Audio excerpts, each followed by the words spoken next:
ನಮಸ್ಕಾರ ಸ್ನೇಹಿತರೆ. Big boss Kannada 12 grand finale ಶೂಟಿಂಗ್ಗೆ ಕೆಲವು ಮಾಜಿ ಸ್ಪರ್ಧಿಗಳು ಬಂದಿರಲಿಲ್ಲ. ಗಿಲ್ಲಿ ಗೆದ್ಮೇಲೆ ಅಭಿನಂದಿಸಲು ಸಹ ಸ್ಪರ್ಧಿಗಳು ಸ್ಟೇಜ್ ಮೇಲೆ ಬರಲಿಲ್ಲ. ಟಾಪ್ 5 ಸ್ಪರ್ಧಿಗಳ ವೋಟಿಂಗ್ ಅಂಕಿ ಅಂಶಗಳನ್ನ ರಿವೀಲ್ ಮಾಡಲಿಲ್ಲ. ಇದೆಲ್ಲ ವಿಚಿತ್ರ ಅಂತ ನಿಮ್ಗೆ ಅನ್ಸೋದಿಲ್ವಾ? ಬಿಗ್ ಬಾಸ್ ಕನ್ನಡ 12 ಕಾರ್ಯಕ್ರಮಕ್ಕೆ ಅದ್ಧೂರಿ ತೆರೆ ಬಿದ್ದಿದೆ. ವಿನ್ನರ್ ಆಗಿ ಗಿಲ್ಲಿ ನಟ ಹೊರಹೊಮ್ಮಿದ್ದಾರೆ. ರಕ್ಷಿತಾ ಶೆಟ್ಟಿ 2ನೇ ಸ್ಥಾನ ಪಡೆದಿದ್ದಾರೆ. ಅಶ್ವಿನಿ ಗೌಡ 3ನೇ ಸ್ಥಾನಕ್ಕೆ ತೃಪ್ತಿ ಪಟ್ಕೊಂಡಿದ್ದಾರೆ. ಈ ಸೀಸನ್ ನ ಥೀಮ್ ಎಕ್ಸ್ಪೆಕ್ಟ್ ದಿ ಅನ್ಎಕ್ಸ್ಪೆಕ್ಟೆಡ್ ಆಗಿದ್ರು ಗಿಲ್ಲಿ ನಟನ ಗೆಲುವು ಆರಂಭದಿಂದಲೇ ಎಕ್ಸ್ಪೆಕ್ಟೆಡ್ ಆಗಿತ್ತು. ಆದ್ರೆ ಗ್ರ್ಯಾಂಡ್ ಫಿನಾಲೆಯಲ್ಲಿ ಕೆಲವು ಎಕ್ಸ್ಪೆಕ್ಟೆಡ್ ಘಟನೆಗಳು ಜರುಗಲಿಲ್ಲ. ಹೀಗ್ಯಾಕೆ ಎಂಬ ಅನುಮಾನ ವೀಕ್ಷಕರಲ್ಲಿ ಶುರುವಾಗಿದೆ. ಸಾಮಾನ್ಯವಾಗಿ ವಿನ್ನರ್ ಅನೌನ್ಸ್ ಆದ್ಮೇಲೆ ವಿನ್ನರ್ ಕೈಗೆ ಕಪ್ ಹೋದ್ಮೇಲೆ ಸಹ ಸ್ಪರ್ಧಿಗಳು ಬಂದು ಶುಭಾಶಯ ಕೋರೋದು, ಅಭಿನಂದನೆ ಸಲ್ಲಿಸೋದು ವಾಡಿಕೆ.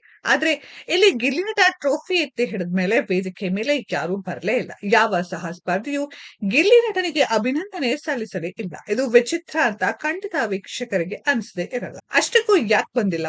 ಒಂದು ಸೀಸನ್ ನ ಗ್ರ್ಯಾಂಡ್ ಫಿನಾಲೆ ಅಂದ್ರೆ ಈ ಸೀಸನ್ ನಲ್ಲಿ ಸ್ಪರ್ಧಿಸಿದ ಎಲ್ಲಾ ಸ್ಪರ್ಧಿಗಳು ಸೇರೋದು ವಾಡಿಕೆ. ಆದ್ರೆ ಬಿಗ್ ಬಾಸ್ ಕನ್ನಡ 12 ಕಾರ್ಯಕ್ರಮದಲ್ಲಿ ಸ್ಪರ್ಧಿಸಿದ ಅನೇಕರು ಗ್ರ್ಯಾಂಡ್ ಫಿನಾಲೆಗೆ ಗೈರಾಗಿದ್ರು. ಮಿಡ್ ಸೀಸನ್ ಫಿನಾಲೆಯಲ್ಲಿ ಅಶ್ವಿನಿ ಹಾಗೂ ಮಂಜು ಭಾಷಿಣಿ ಎಲಿಮಿನೇಟ್ ಆಗಿದ್ರು. ಇವರಿಬ್ಬರಿಗೂ ಗ್ರ್ಯಾಂಡ್ ಫಿನಾಲೆಯಲ್ಲಿ ಮಿಸ್ ಮಾಡಿದ್ರು. ಗ್ರ್ಯಾಂಡ್ ಫಿನಾಲೆ ಸಂಚಿಕೆಯ ಶೂಟಿಂಗ್ಗೆ ಮುದ್ದುಲಕ್ಷ್ಮಿ ಸೀರಿಯಲ್ ಖ್ಯಾತಿಯ ಅಶ್ವಿನಿ ಮತ್ತು ಪುಟ್ಟಕ್ಕನ ಮಕ್ಕಳು ನಟಿ ಮಂಜು ಭಾಷಿಣಿ ಬರಲಿಲ್ಲ.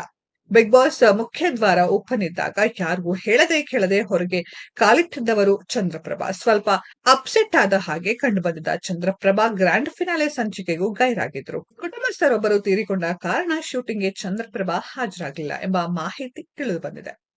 ಇನ್ನು ಕಲರ್ಸ್ ಕನ್ನಡ ವಾಹಿನಿಯಲ್ಲಿ ಆಂಕರ್ ಆಗಿದ್ದ ಜಾಹ್ನವಿ ಸಹ ಗ್ರ್ಯಾಂಡ್ ಫಿನಾಲೆ ಶೂಟಿಂಗ್ ಮಿಸ್ ಆಗಿದ್ದಾರೆ.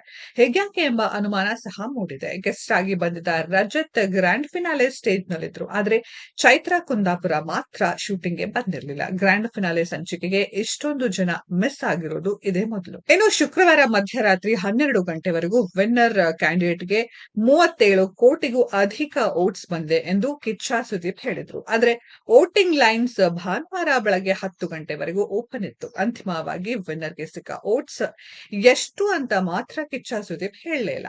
6ನೇ ಸ್ಥಾನ ಪಡೆದ ಧನುಷ್ ಒಬ್ಬರನ್ನ ಬಿಟ್ಟು ಇನ್ಯಾರ ವೋಟಿಂಗ್ ನಂಬರ್ಸ್ ಸುದೀಪ್ ರಿವೀಲ್ ಮಾಡಲಿಲ್ಲ. ಸ್ನೇಹಿತರೆ, ನಿಮಗೂ ಕೂಡ ಈ ರೀತಿಯ ಅನುಮಾನ ಸೃಷ್ಟಿಯಾಗಿದ್ಯಾ ಅನ್ನೋದ್ರ ಬಗ್ಗೆ ಕಮೆಂಟ್ ಬಾಕ್ಸ್ ಅಲ್ಲಿ ಕಮೆಂಟ್ ಮಾಡಿ. ಈ ವಿಡಿಯೋ ಇಷ್ಟ ಆಗಿದ್ರೆ ಲೈಕ್ ಮಾಡಿ, ಶೇರ್ ಮಾಡಿ, ಚಾನೆಲ್ ನ ಸಬ್ಸ್ಕ್ರೈಬ್ ಮಾಡಿ, ಪಕ್ಕದಲ್ಲಿ ಇರೋ ಬೆಲ್ ಐಕಾನ್ ನ ಹಿಟ್ ಮಾಡಿ. ಮುಂದಿನ ವಿಡಿಯೋದಲ್ಲಿ ಭೇಟಿಯಾಗೋಣ. ಧನ್ಯವಾದಗಳು.